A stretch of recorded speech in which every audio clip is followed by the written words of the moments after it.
apa yang dilaporkan. Kalau yang dilaporkan itu adalah pencemaran nama baik, itu dalam pandangan hukum delik aduan.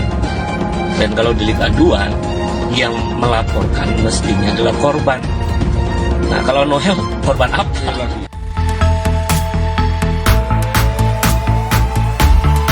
Ubedillah Badrun cerdas menyerang Gibran Kaesang. Ditulis oleh Alifur Rahman. Kepercayaan masyarakat pada sosok Presiden Jokowi sangatlah tinggi.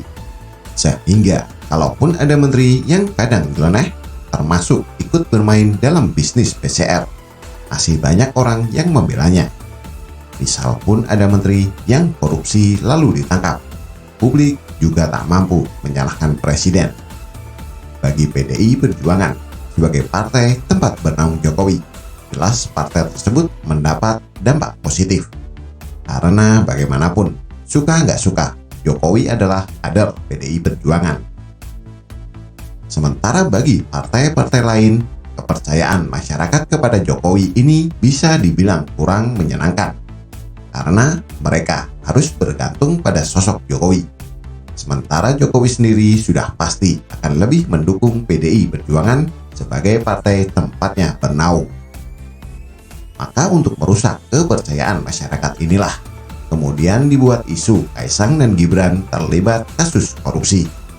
Masyarakat coba digiring untuk tidak percaya pada Jokowi, atau minimal kita dibuat berpikir dan bertanya-tanya, benar juga Kaesang yang masih semuda itu kok sudah kaya? Soal data dan bukti itu urusan lain. Yang penting laporkan dulu, bikin isu bahwa Kaesang dan Gibran dilaporkan ke KPK. Berantem Kaesang kan disebut, abang kan bilangnya tuh pesanan seorang gitu bang. Ya. Itu abang punya bukti bang terkait itu bang? Sudah Kalau dia minta nuntut buktinya, saya akan buktikan. Artinya abang punya mengantar buktinya bang? Lah iya, kan duga sama itu, kita duga juga. Kita duga jangan-jangan dia dapat. Kalau duga-dugaan kan. Dan sekarang sudah banyak orang mendengar bahwa Gibran dan Kaesang terlibat kasus korupsi. Meskipun belum ada datanya dan baru sebatas laporan kosong dengan modal imajinasi. Mungkin juga berkaca pada presiden sebelumnya, di mana anak presiden menjadi sekjen partai dan anggota DPR. Lalu saat semua pengurus partai ditangkap KPK, hanya anak presiden dan sekjenlah yang aman. Nampaknya cerita semacam ini coba diulang sekarang. Coba disama-samakan meski nggak sama. Setelah masyarakat dibuat gempar dengan pelaporan ini, selanjutnya si pelapor mulai merasa terintimidasi. Merasa ada yang mengikuti, diteror, dan sebagainya. Lagi-lagi, semua itu hanya imajinasi. Karena tak ada bukti dan tak ada laporan apapun terhadap kepolisian. Yah, samalah seperti cerita banyak oposan yang dikit-dikit merasa diteror. Padahal faktanya mereka tidak apa-apa, tidak lecet, atau dipukul. Kalaupun ada cerita pemukulan, yang kita tahu lagi-lagi hanya imajinasi Fadlizon dan gengnya yang percaya bahwa Ratna dipukuli. Jadi sekarang Ubedillah Badrun mendapat panggung, diberitakan dan dibahas banyak orang. Dia yang sebenarnya bukan siapa-siapa dan kita juga nggak kenal, sekarang menjadi pusat perhatian. Aktor utama oposan paling banyak diberitakan, hanya gara-gara melaporkan Gibran dan Kaesang. Sejalan dengan Ubedillah Badrun, ada juga partai politik yang melaporkan Erick Thohir ke KPK. Tentu saja itu partai baru yang ingin dibicarakan. Namun mereka lupa bahwa Erick bukan sosok yang menarik.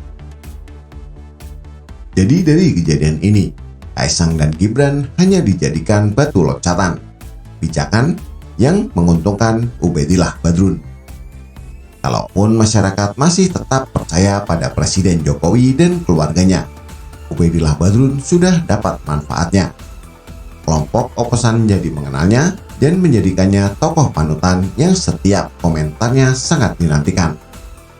Atau efek lebih buruknya, kepercayaan masyarakat pada Jokowi akan menurun sehingga di 2024 nanti diharapkan tak terlalu mampu mempengaruhi peta politik, sehingga partai bisa bertarung lebih sejajar. Begitulah politik. Langkah praktis dan instan masih tetap jadi pilihan bagi mereka yang kebelet ingin dikenal publik. Nggak, kadang-kadang itu orang aneh ya. Saya sama Kaisang dilabelin tukang martabak, tukang pisang goreng. Kan bisnisnya bukan cuma itu. Kita kan udah bermain lama di sektor ini dan ya bisnisnya bukan cuma itu. Dan kadang-kadang orang kaget. Dan kalau masalah kekayaan pribadi, aset-aset kita kan semuanya dilaporkan ke ini, ada di LHKPN. Nanti silakan diakses saja. Kekayaan saya apa aja, sumbernya dari mana, semuanya transparan kok. Dan kita bisnisnya kan juga nggak pernah yang aneh-aneh atau apa. Bisa diakses semua dan ya kan kita, kalau saya kan udah nanti tiap tahun lapor LHKPN. Ya, itu aja. Ya, silakan dicek, makanya jangan terlalu mengecilkan orang lah.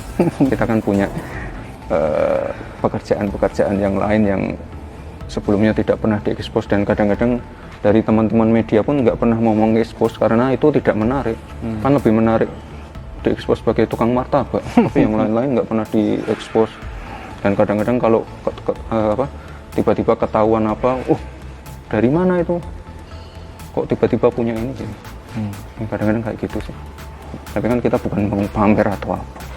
Ya biarlah, ya warga yang menilai. Tapi silahkan nanti diakses saja LHKPN saya, laporan-laporan pajak silahkan. Saya transparan aja. Dan Ubedillah Badrun harus saya akui cerdas dalam memilih narasi. Karena Gibran dan Kaisang adalah anak yang malas ribut. Sehingga misalkan namanya disebut, mereka tak akan terlalu menanggapi. Sehingga Ubedillah aman dari masalah hukum atau lapor balik. Rencana melaporkan balik, Mas? Nah, mau apa melaporkan balik? Ya itu kan udah dilaporkan, dibuktikan dulu. Nek aku salah cekelen lho. Penak loh. Buktikan sih aku salah ora. Wes toh. Salah loh, detik ini ditangkep ora apa-apa. Dibuktikan dulu.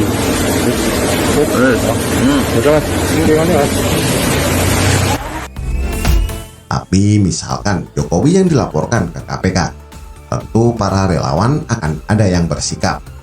Kepolisian pun akan cepat merespon karena ini soal nama baik pimpinan negara. Atau misal menteri yang melaporkan demi tujuan pansos, sang menteri bisa lapor balik dan memperkarakannya.